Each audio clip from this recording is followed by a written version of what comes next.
Ladies and gentlemen, the following contest is scheduled for one fall. Introducing first from Pittsburgh, Pennsylvania, the franchise, Shane Douglas.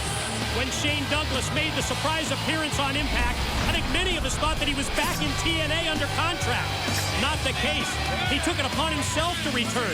In an effort to get back on the roster, the rehiring of Daniels by Jeff Jarrett, it spurred Douglas to take matters into his own hands.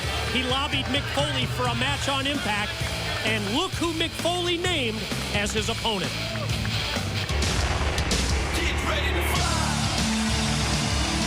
And his opponent in this non-title contest, from Gainesville, Georgia, the TNA Legends Champion, the phenomenal AJ Styles. Certainly no easy touches for Shane Douglas in his in-ring return, and then factor in that strong relationship, that strong friendship between AJ Styles and Daniels, and it makes this really an intriguing match. You're right, Mike. It's interesting that he puts AJ Styles in this role to be his first opponent, but let's just talk about this situation that brought Shane Douglas back here to TNA and why he's focusing on Daniels. Think about it. Daniels was forced to leave TNA after a Feast or Fired matchup where he was the one that was fired.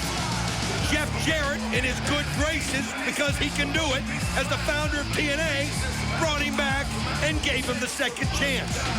Shane Douglas, somebody that has been battling demons for the last 3 years, has been wanting to get back here, been wanting to come back, but nobody's even given him a phone call, and that's why he feels slighted after all the things that he did for TNA when he was here before. I mean, I'm all for second chances, but if you think about it, Daniels, Shane Douglas, they left TNA under totally different circumstances. You talked about the Feast or Fired stipulation. That's the only reason that Daniels was forced to leave TNA.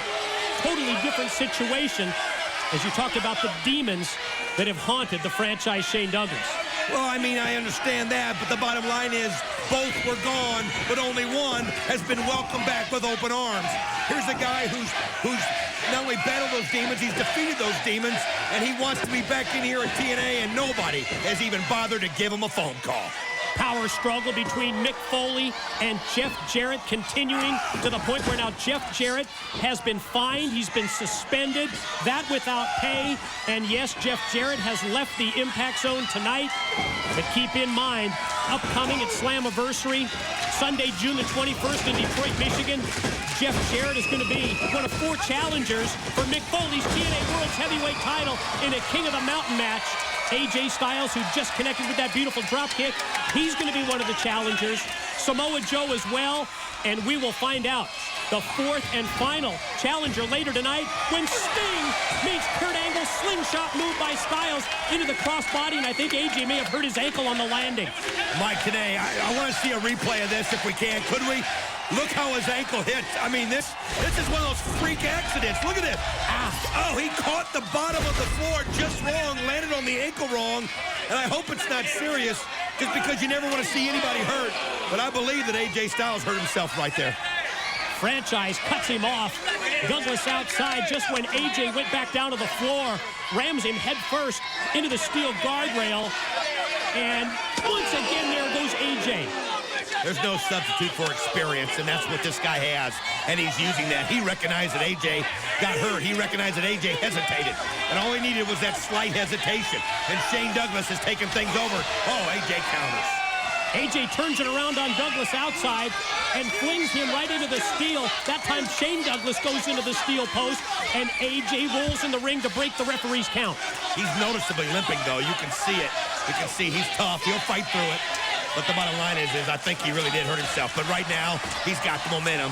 Shane Douglas needs to turn this around. Think about it. When it comes to a leg, when it comes to any kind of an ankle injury, it probably inhibits AJ Styles more than anybody else on the TNA roster. We just saw an example of it right there as Douglas cuts him off and then drop kicks Styles right back down to the floor. It's the simple little things. AJ went up on the top rope, the springboard into that flying forearm. Daniels brought him down by hitting into the ropes. Then the drop kick into the gut, kicking him into the rail. And now the momentum all in the hands of the franchise. It just takes away so much of AJ Styles' offense a leg, a knee, and ankle injury. And Douglas looking to exploit that as AJ really needs to get this thing turned around in his favor. Well, you saw the boot to the neck, and that just takes the air out of the windpipe and applies that pressure with that weight advantage. And then what a shot to the back. Like a hammer. Like a hammer knocking AJ down to the floor. And I have just been told that we are going to hear from Kurt Angle before his one-on-one match against the Icon Sting tonight, the King of the Mountain qualifier. And think about what could be going through Kurt Angle's mind after he's witnessed Samoa Joe, the Nation of Violence, the elimination of Kevin Nash, Scott Steiner, and Booker T.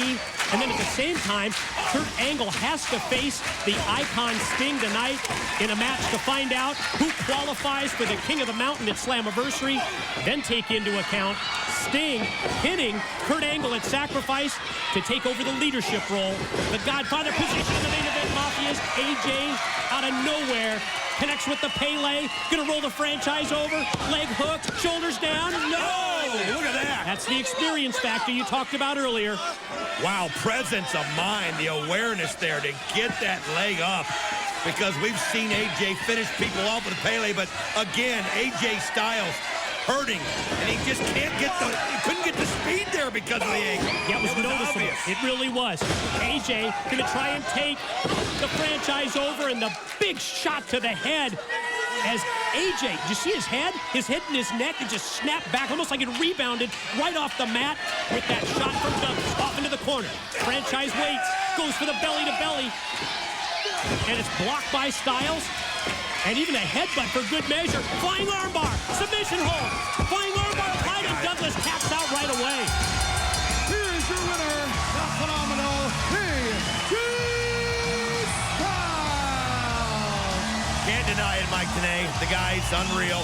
Finds a way to snatch victory out of the arms of defeat, but the Legends champion does get the victory there. But I mean, come on, Shane Douglas hadn't been in the ring in 3 years. You wouldn't expect him to win a match like that. I thought he did an incredible job. Now watch out, AJ. From behind, the franchise Shane Douglas, and here comes the belly-to-belly that he didn't hit earlier, the trademark move of Douglas. And he puts the boots to AJ as well, and referee gonna try and get Douglas out of here. Gonna try and make the franchise stop, but I don't think anything's stopping him. Well, maybe Daniels can. Well, Daniels coming down, of course, to defend his friend. But let's be honest, AJ Styles should have known. He should have kept his eyes on Shane Douglas. I mean, this guy's been in the ring long enough to know what Shane might do. But you see now Daniels. Oh, look at this, getting violent with the ref. And Douglas swings the towel, and Daniels goes down? Oh, there it is. How smart was that? He knew that Daniels would try to come down here and blindside him, so he came prepared as he had the handcuffs hidden in the towel, which you've got to do anything when you know you're probably going to be ganged up on, as Shane Douglas was. And look at this. He's got a dazed Daniels, and he's handcuffing him to the ring ropes. You talked about this being a case, a situation where Daniels came out to defend his friend. I'm going to agree with you, but at the same time, I almost see this as Daniels trying to defend his position here in TNA, a position that you know the franchise Shane Douglas wants more than anything.